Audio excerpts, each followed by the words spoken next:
mendapatkan sahnya as-sujud bila mana batin daripada jari-jari kaki ini adalah menyentuh kepada tanah. Yang tidak diperbolehkan adalah bila mana posisi kaki seperti ini. Yang menyentuh kepada tanah itu adalah kuku atau zahir daripada jari-jari. Tidak, tapi butunul asabi', batin atau bagian belakang daripada jari-jari kaki. Walaupun hanya sekedar ibu jari sudah memadai, tetapi afdalnya adalah seluruh jari-jari kaki itu adalah ditekan ke bawah sehingga seluruh jari-jari ini menghadap kepada al-qiblah, kanan dan juga kiri, lutut dan juga tangan. Posisi tangan bila mana sujud adalah berada di tanah menghadap kepada al-qiblah, sejajar dengan jatuhnya atau sejajar dengan bahu kita. Yani seperti ini dan juga seperti ini. Posisi tangan menghadap kepada al-qiblah. Kalau ada sesuatu yang jatuh daripada bahu kita, akan jatuh kepada tangan kita. Yani bukan tangan itu melirik ke kanan ataupun berhadapan seperti ini. Tidak, tetapi menghadap kepada al-qiblah. Hukum hidung menyentuh kepada tanah adalah perkara yang sunnah dalam madhab al-Imam Asy-Syafi'i. Ini posisi sujud. Jari-jari menghadap qiblat dan kaki berdiri seperti ini. Tangan menghadap qiblat, dahi menyentuh kepada tanah, tak boleh ada penghalang kepada dahi. Baik itu imamah, songkok, serban adalah tak boleh menjadi penghalang, kecuali serban itu diletakkan sebagai sejadah, maka adalah diperbolehkan. Dalam sujud tidak boleh sujud di atas sesuatu yang terangkat bersama dengan tubuh badan kita. Posisi yang berikutnya adalah duduk di antara dua sujud, ataupun duduk tahiyat awal ataupun duduk tahiyat akhir. Duduk di dalam salat ada dua jenis tahiyat akhir. Duduk di dalam salat ada dua jenis duduk.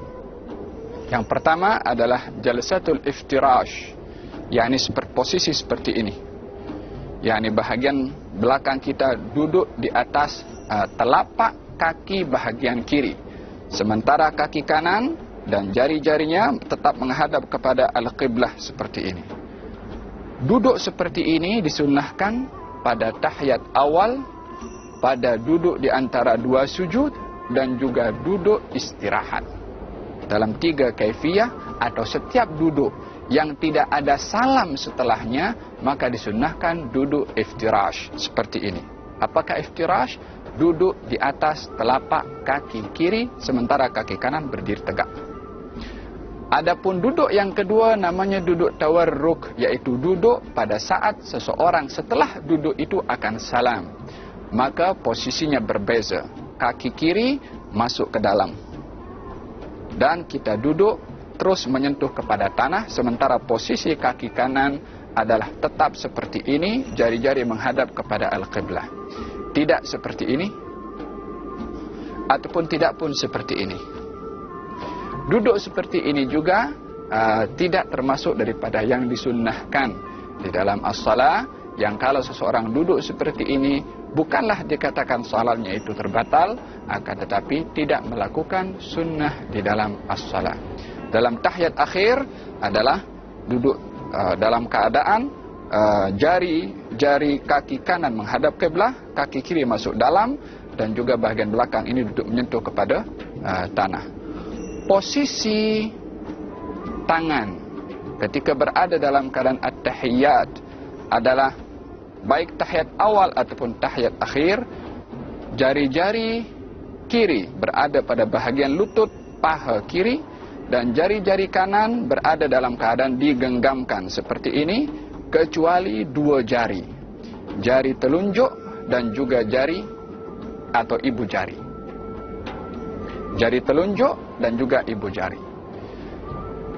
Cara yang digalakkan atau disunnahkan dalam mazhab al-Imam Syafi'i adalah bila mana seseorang itu ingin mengangkat ataupun at-tahiyat, katalah tahiyat awal atau tahiyat akhir, posisi telapak tangan kiri berada tepat pada lutut, telapak tangan tepat juga berada pada lutut, 3 jari daripada tangan kanan digenggamkan, kecuali ibu jari dan juga jari telunjuk yang berada dalam posisi seperti ini.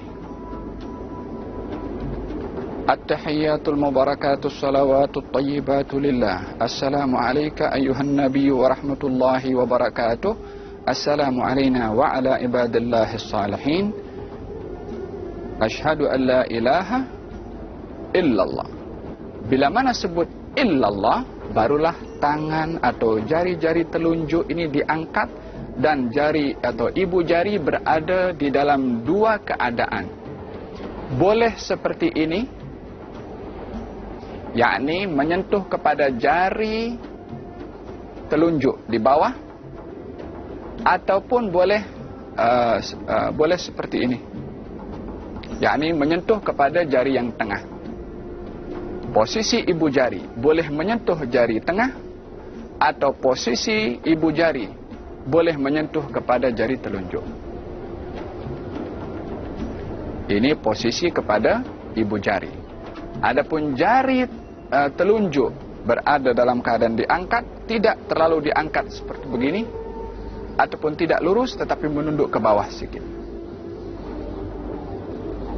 Asyhadu an la ilaha illallah, atau begini atau begini. Dua kaifiyah ini adalah ada di dalam cara melakukan at-tahiyyat. Perlukah seseorang menggerakkan jari-jarinya ketika berada dalam keadaan tahiyat awal atau tahiyat akhir? Di dalam hadis ada dua riwayat. Disebutkan kalau baginda Rasulullah tidak menggerakkan, dan dalam riwayat yang lain diberitahukan kalau Rasulullah menggerakkan. Dua riwayat ini zahirnya bertentangan, tetapi pada hakikatnya tidak bertentangan. Maksud daripada tidak menggerakkan dalam riwayat yang pertama adalah tidak menggerakkan berkali-kali. Maksud daripada menggerakkan dalam riwayat yang kedua adalah menggerakkan sekali. Yakni dalam bahasa Arab itu yuharriku.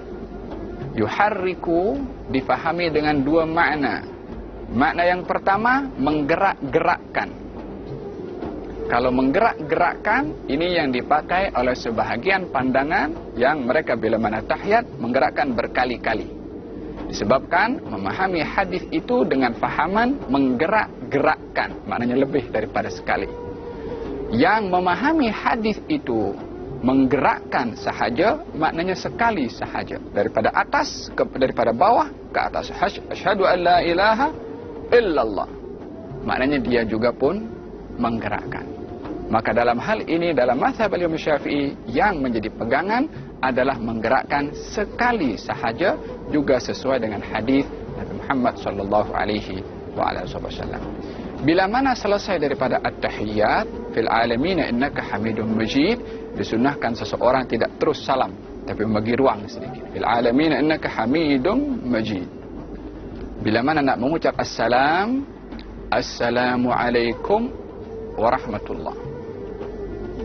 Yani setelah sebutan kum baru menoleh ke kanan, dan setelah sebutan kum baru menoleh ke kiri. Tapi tidak bersamaan dengan sebutan assalamualaikum. Adalah tidak menepati kepada sunnah. Dan juga tidak perlu kita menggerakkan kepala berkali-kali. Assalamualaikum warahmatullah. Assalamualaikum warahmatullah. Gerakan ini bila mana 3 kali berturut-turut akan menyebabkan batalnya salat seseorang, karena perkara membatalkan salat adalah bergerak 3 kali berturut-turut. Jadi cara salam yang benar, assalamualaikum warahmatullah. Kembali kepada kiblat balik, assalamualaikum warahmatullah. Tidak pun daripada kanan terus menoleh ke kiri. Assalamualaikum warahmatullah. Kembali kepada kiblat, assalamualaikum warahmatullah. Hati-hati daripada dada bergerak ke kanan atau dada bergerak ke kiri, yang boleh menyebabkan, mungkin kalau bergerak sebelum salam itu sempurna, akan menyebabkan batalnya salat tersebut. Kalau seseorang menyebutkan assalamualaikum, batal salat seseorang disebabkan berpaling daripada kiblat sebelum dia keluar daripada as-salat. Semoga Allah Subhanahu wa taala jadikan salat kita salat yang sempurna dan tergolong orang-orang yang mendirikan as-salah. Wallahu taala a'lam. Insyaallah.